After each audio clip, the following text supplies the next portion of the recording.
Hello there fellow crafters, it's Terry here of Vegs Tez Creates, here for the Robin's Nest Creative today to bring you some inspiration and a tutorial on how to create this birthday card. So essentially this card involves ink blending and heat embossing and then using various colours of dewdrops to really make the design pop. So let's dive in, shall we? So first of all, I'm going to create a simple ink blended background using some distress inks. You can use any inks for this technique. Just be aware that pigment inks do take slightly longer to dry, so you might want to factor that in terms of if you're creating a card in a hurry. I am doing this in the evening so that tomorrow it will be nice and dry and I can do the heat embossing, because you always need to ensure that your ink is dry before you try to do any heat embossing on top, otherwise you'll always end up with embossing powder where you don't want it.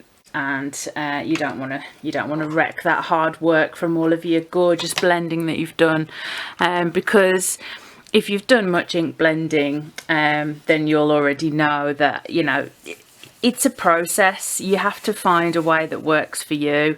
Apologies for any camera wobbling, but this camera is mounted to my desk. I am going to try and find an alternative mounting solution in the future when I move house. But for the moment, this is the setup that we have, and so that is what I am doing. But I personally, out of the different types of blending materials that I've found, I really like brushes like this. So you can get them all different brands, all different prices, and different, like most companies sell them. Some people use makeup brushes, just basically something that's got some wiggle room like this, so like the head bends, so you can something that's pliable. I also quite like those round, like ergonomic brushes. They're quite good. So if you have like manual dexterity issues, maybe you've got arthritis in your hands or something like that, like just experiment with the different types. You can pick up something and just try it and see how it feels and what works best for you. And also, it's also worth bearing in mind, just a few tips in terms of ink blending, is don't expect it to look perfect once you're finished, because the ink has to settle into the paper fibres, and so we do enough blending as we can to get it looking kind of like we want it to, and then we have to go back and tweak it a bit more like I'm doing now. So going back and overlapping with the yellow to try and get a smoother blend, so that looks much better than the starkness there. But the colour does sort of bed in and mesh together over time, so don't worry too much if it looks like a hot mess. If you've sort of done like a medium layer of one colour and then you've put a colour next to it that isn't gonna create mud, so yellow and orange aren't going to create mud, then you don't have to worry if it's a bit patchy or if it looks a bit of a hot mess or whatever. It's fine. Just do the best that you can, and always do what I've just done and go over it at least one time just to sort of smooth the blend. And just remember, like, this is like every panel that you do like this is completely unique. You're never going to get to the same, so just be mindful of that, and don't like be hard on yourself if you think, oh, this isn't looking that great or whatever. Just go with it and see what happens. If you aren't happy with the way one of the colours that you've chosen is looking with another colour, that's fine. Just pick a different colour and try that, see how that works out. It's fine to change your mind. during the creative process, and that's something that I think a lot of people will say. So, you know, if you're a newer crafter, I would definitely say just enjoy yourself and have fun playing, and find out what you enjoy doing and what works well for you. So I have some more orange now to overlap. So this is spiced marmalade, and then we've got abandoned coral, which it's like a dark orange, light red, but mixes quite well with that colour. And then I wanted purple next, to go then into blues. So I'm going to finish off this panel now, get all the colours the way that I want them, and then I'll see you back in a moment to do the heat embossing. Okay, so now the panel is nice and dry, so I'm going to use this mandala stamp, this floral mandala from Apple Blossom, and as you can see, it fills the panel quite nicely. I'm also going to do the corner edges as well. So I'm sure that the majority of you know how to do, the majority if not all of you know how to do heat embossing. But just in case, I'll just show you and explain very quickly. So you place the stamp onto either an acrylic block or a stamping platform like this, and then I haven't used this stamp before, and when I haven't used a stamp before, I tend to prime it by rubbing a clean finger over it. It tends to take the sticky ink better.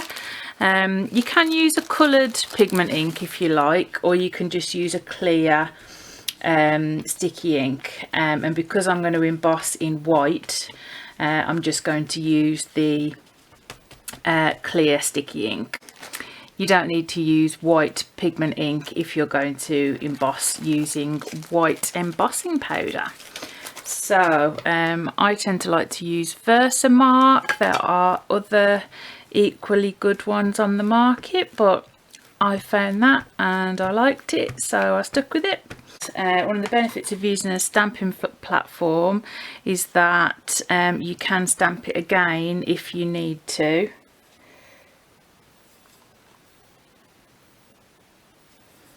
Okay, that's moved slightly, so it's not ideal, but never mind. But we can see that that's transferred quite well. So now I'm going to, it's always a good idea to use tweezers to stop any finger marks getting onto the panel. So you liberally cover the area in the white embossing powder,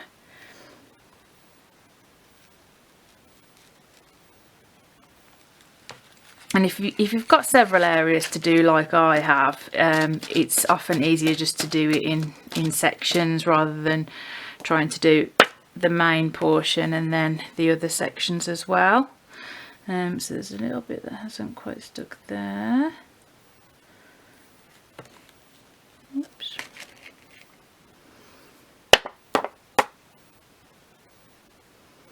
That seems to be okay, and then it's always a good idea to keep a dry paintbrush just to knock away any stray embossing powder that might be floating around. But that looks pretty good, and then you heat that up with the heat gun, or not gun, heat tool, and it becomes nice and shiny, and that's how you know how it's done.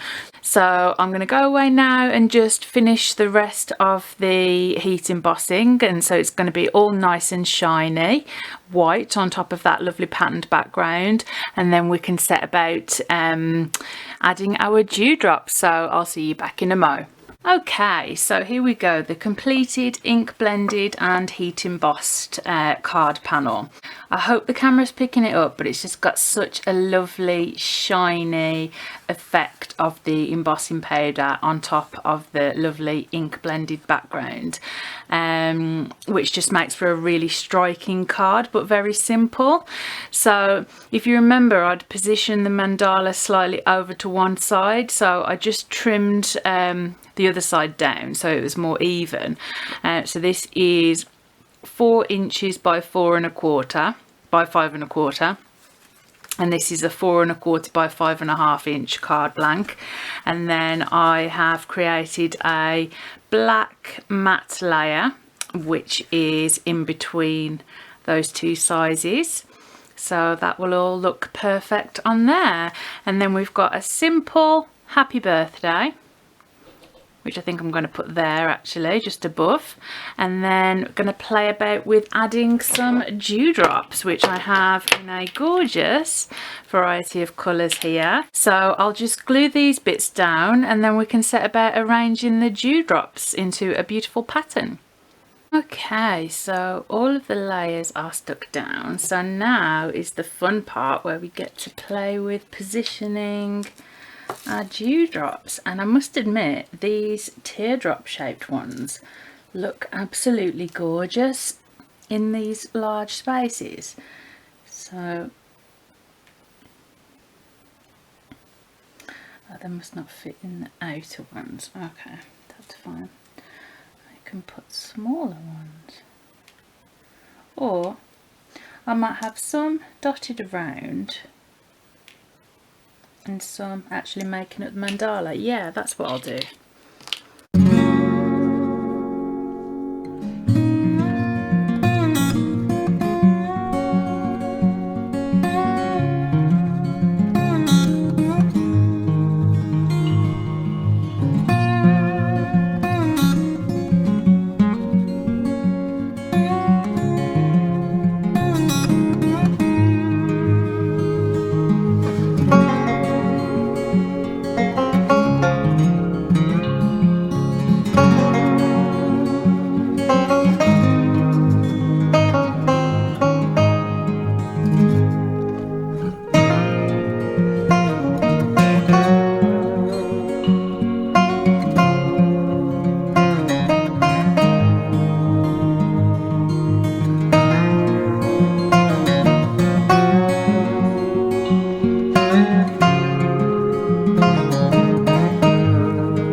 Here we go, the completed card.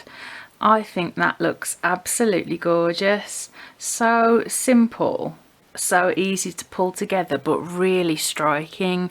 So I'd love to know what you think, so let me know in the comments, and in the description box below I'll make sure I leave a link to the Robin's Nest Creative store and the Facebook page, and the group that you can join and post your own creations in. So I'll also put in the description box my information, so Terry from Vegs Test Creates, my YouTube channel and social media, etc. And I really hope that you've enjoyed today's tutorial. Feel free to ask any questions that you like in the comments, and I'll see you again in 2 weeks' time for some more crafty inspiration and fun. Bye for now.